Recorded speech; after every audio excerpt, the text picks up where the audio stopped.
सब्जी बना दी, आज तूने फिर ऐसा कर दिया। वो लड़ता ही था, 24 घंटा लड़ता, बड़ी परेशान, बड़ी परेशान।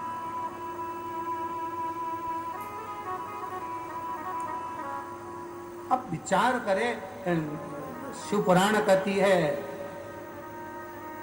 नायक बनो पर नालायक मत बनो। अपनों से क्या लड़ना, भाई भाई से ना झगड़ा करे, सास बहू आपस में ना झगड़ा करे, देवरानी जेठानी में आपस में झगड़ा ना करे, परिवार में आपस में एक प्रेम का आनंद बना रहे। हमें बहुत अच्छा लगा वर्धन जी आपके यहाँ, बहुत अच्छा लगा। और सबसे ज्यादा आनंद जब आया जब ये दोनों देवरानी जेठानी को देखा और ये सब आनंद के साथ रहते, एक दूसरे के प्रति इनका समर्पण, और यहाँ पर तीनों बहुओं को भी इन लोगों का आपस में समर्पण, एक दूसरे का प्रेम, एक दूसरे का स्नेह, ये हमारे परिवार को मजबूत बना देता है, ये हमारे परिवार को प्रबल बना देता है। ये प्रेम होना चाहिए, ये स्नेह होना चाहिए। और मेरा तीनों बहुओं की माताओं से भी बहुत बहुत साधुवाद दूंगा जिन्होंने अपनी बेटियों को इतने अच्छे संस्कार दिए कि सबको लेकर चलना है, सबका स्नेह बनाकर चलना। ये तीनों घर की बेटियों के माओं को भी मैं धन्यवाद देता हूं। और होना चाहिए संस्कार, दो ये संस्कार होना चाहिए जैसा आपने दिया कि सबके प्रति समर्पित हो। मैंने देखा कल आप लोग प्रसाद पा रहे थे और सब माताएं आपस में प्रसाद पवा रही थी, आपको भोजन वगैरह करा रही थी, हम देखकर बड़े प्रसन्न हो। नहीं तो आजकल का जमाना ऐसा है कि माँ अपनी अपनी बेटियों से कह देती है अपना बनाओ, कमरे में ले जाओ, चल जाओ, पर संस्कार दिए हैं माँ ने, जो संस्कार दिए वो हमारे सम्मुख में प्रकट होते हैं, जो संस्कार दिए वो हमारे सामने आते हैं। अच्छे संस्कार हमारे जीवन को एक आनंदता दे।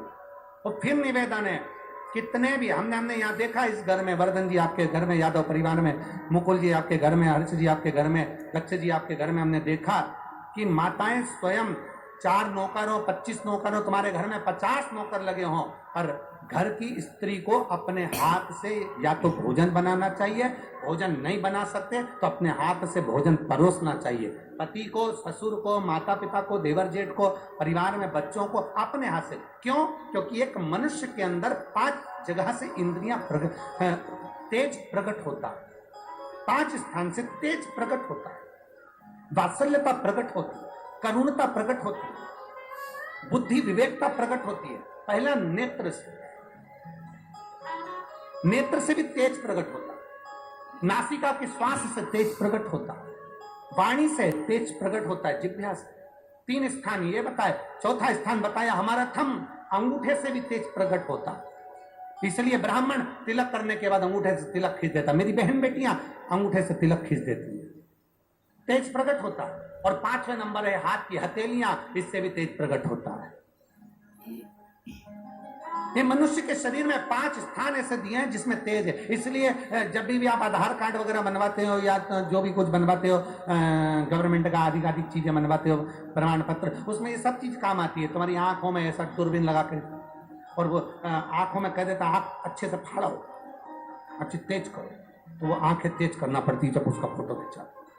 फिर वो 4 उंगलियां लगवाएगा, अब वो हथेली नहीं लगवा पाता तो उसका तेज इसमें, तो 4 उंगली लगाओ। फिर उसने कहा थंब लगाओ, और थंब लगाया तो क्या आया ही नहीं, वापिस लगाओ। उसने फिर कपड़ा फेरा, फिर लगवाया, अभी भी नहीं आया, फिर कपड़ा फेरा, फिर लगाया, फिर नहीं आया। उसका तेज आना चाहिए।